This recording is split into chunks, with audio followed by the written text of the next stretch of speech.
The theory of evolution bases the development of living things on a struggle for survival that exists in nature. According to the founder of the theory, Charles Darwin, there is a ruthless fight for survival and permanent conflict in nature.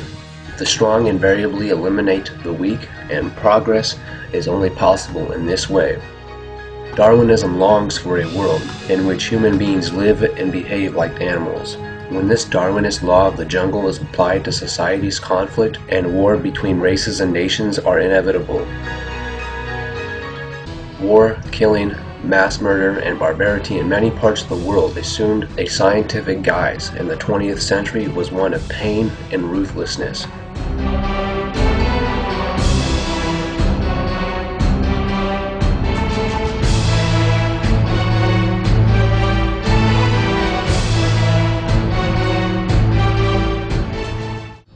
Darwin's writings about the protection of favored races, and especially the unscientific claims in his book, The Descent of Man, supported the German error of the superiority of the alleged Aryan race and the British idea of the superiority of the Anglo-Saxons.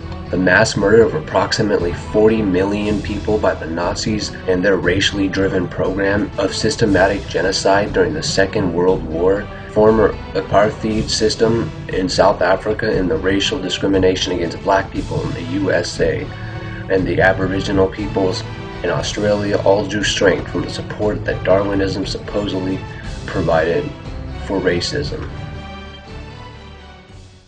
How can those who say these ideologies are things of the past, or there is no longer any need to tell people of the invalidity of the theory of evolution, ignore the fact that in Rwanda in 1994 some 800,000 Hutus and Tutsis died in 100 days as a result of skull-based racism?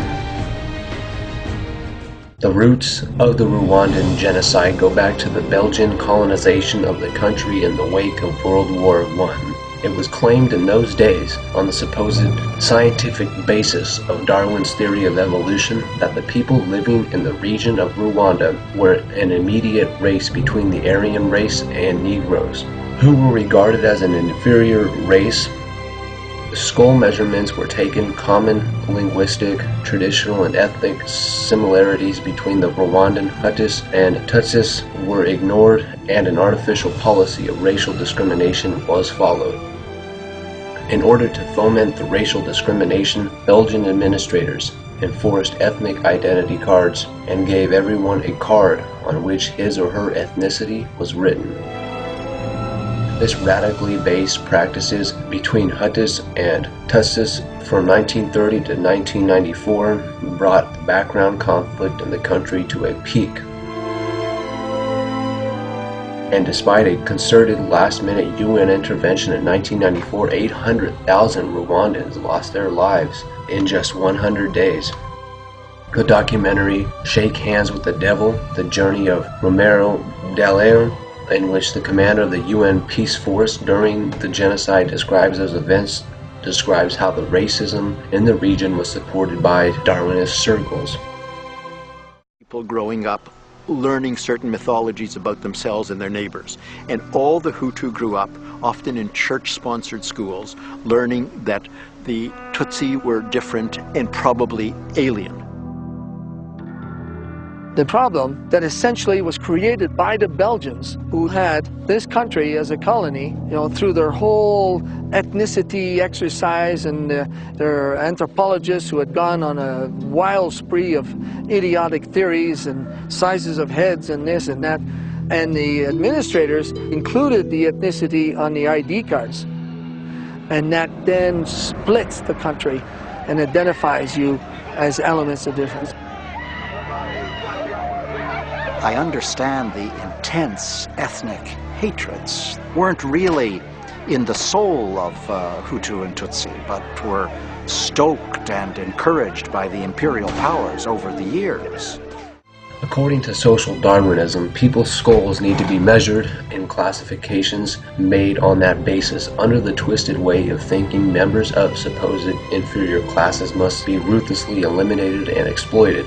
For these people who believe that only when such savagery is applied can human beings, societies progress, and massacres, genocide, cruelty, and ruthlessness on that path are to be regarded as successes. People, societies, cultures, and nations that fail to achieve that success must be eliminated. This is without doubt a most twisted and dangerous way of thinking. The dangers of Darwinism must not be ignored. We must not forget that Darwinism and social models based on Darwinism have inflicted the most awful tragedies on mankind. But the moral values commanded by Allah and revealed in the Quran will always bring them well-being, peace, and tranquility. If the pains of the last century are finally to come to an end in the 21st century, and if this century is to be one of peace, then an end must be put to dogmatic Darwinist education.